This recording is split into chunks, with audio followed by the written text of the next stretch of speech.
What's going on, YouTube? It's your boy Duran, and we're here to talk about the Milwaukee Bucks and the New Orleans Pelicans trade.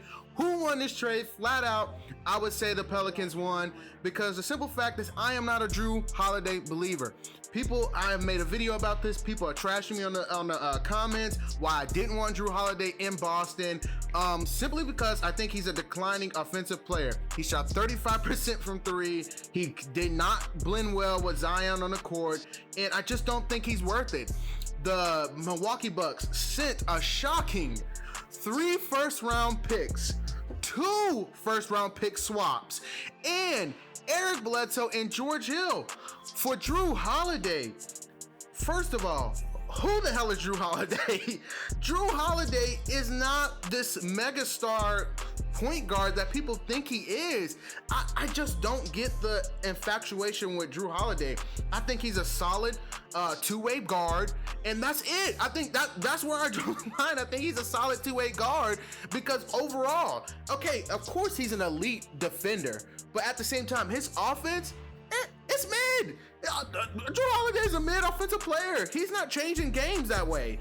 And I guess that the Bucks are looking at that as well. That's fine, but I think that's not fine.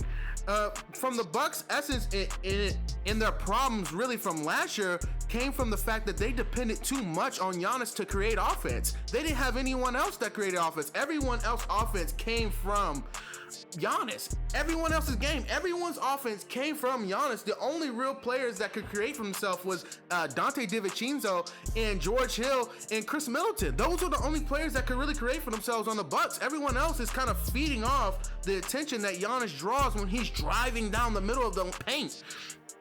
But as we could say, I think this is a horrible trade. I think it was a horrible trade for the Bucks. It was a reach, and but hey, at the same time, it can't be a horrible trade if you have a promise from Giannis. I'll leave it at that. It's not a horrible trade. I'll eat my words if they have a promise for Giannis that he will sign that supermax. But if they don't have a promise that he's doing that, honestly, this is a terrible trade, and it sets them back a lot. Jrue Holiday's a solid player, like I said, but he ain't worth 5 picks. I'm sorry, he ain't worth 3 first rounders, 2 swaps, George Hill and Eric Bledsoe. Oh hell no, and he's 31. Oh, no, he ain't worth all that, man. Everyone's saying like this. They're bringing up quotes from players saying he's underrated. Now officially he's no longer underrated at this point. He's officially overrated at this point because of this trade and the value that I just don't think it's equal value. I think they reached. I think they overreacted, and that's just what that is. I think there was an overreaction to the possibility of the best player in franchise history leaving. I think that was just an overreaction.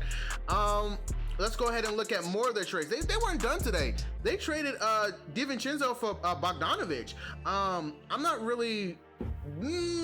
that mad at that trade. I think Bogdanovic is a little bit better than DiVincenzo, even though I love DiVincenzo's game.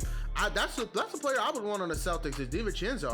I love to have Dante DiVincenzo come off the bench. I think he was a young player on a cheap contract that was giving them veteran-like contribution. I think he was ready to play, but that's fine. Bogdanovic is a dog. Bogdanovic is the player. People don't really talk about, the Kings. Bogdanovic can play, man. Bogdanovic can play, man. He can hoop. So that's a player that can create for himself at that point. That's a player that can create for himself. So they added that. But Jrue Holiday, they gonna figure out really quick, just how they did with Eric Bledsoe, that he ain't the guy. He ain't the guy. And people were doing this a couple years ago, People were doing this a couple years ago with Eric Bledsoe. He's underrated. Oh my God, Eric Bledsoe, underrated. Eric Bledsoe's a beast. Oh, the Bucks got Eric Bledsoe. This is a huge trade. I'm old enough to remember when people calling Eric Bledsoe like mini LeBron or something on the Suns. Like, I'm old enough to remember those things. And he was never that. And I said he was never that. And he proved to not be that. And just how I'm saying about Jrue Holiday, he's not what y'all think he is, and he ain't gonna be what y'all think he is. These players are on a trading block for a reason. When you ask yourself this, people ask themselves, no, Jrue hard, man. Jrue, why is he getting traded then? Why? The Pelicans are begging to put talent around Zion Williamson. Why would they be trading Jrue Holiday? Ask yourself that honestly. Why is he being traded? Why is he being traded? Because he does not complement Zion Williamson. That's the truth.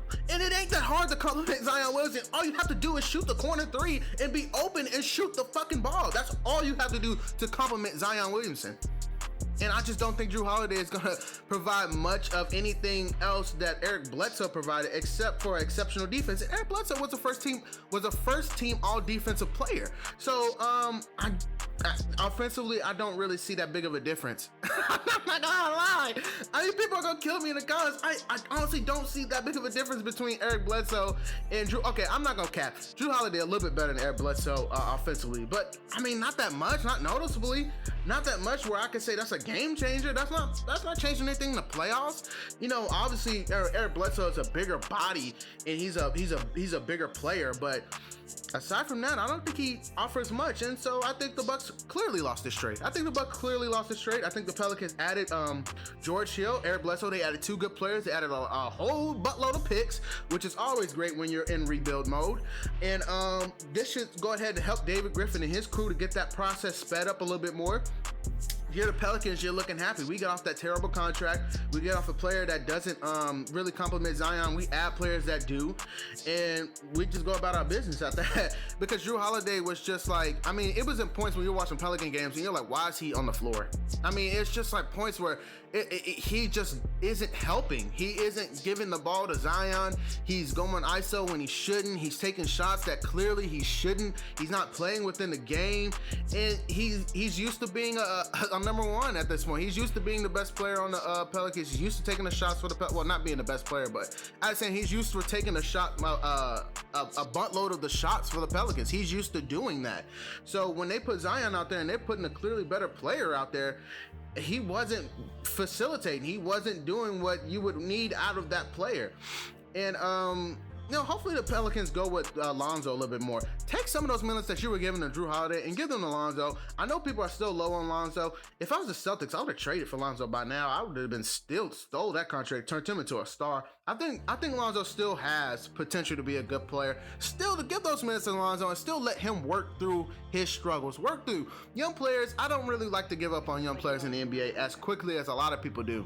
And especially players that showed me that they were good in high school, they were good in college, players that were good at every single level that they played at. He was good at AAU. Like, Lonzo Ball is a good player, you know, and he's shown flashes in the NBA. Clearly, he's shown flashes in the NBA. So just give this player time to really find his role within your offense and find his self within the NBA. It takes longer for players. Not every player is just going to be Jason Tatum and Donovan Mitchell and Luka Doncic and all these guys that just come in the league and just set it on fire. Not everybody's built that way. That's okay.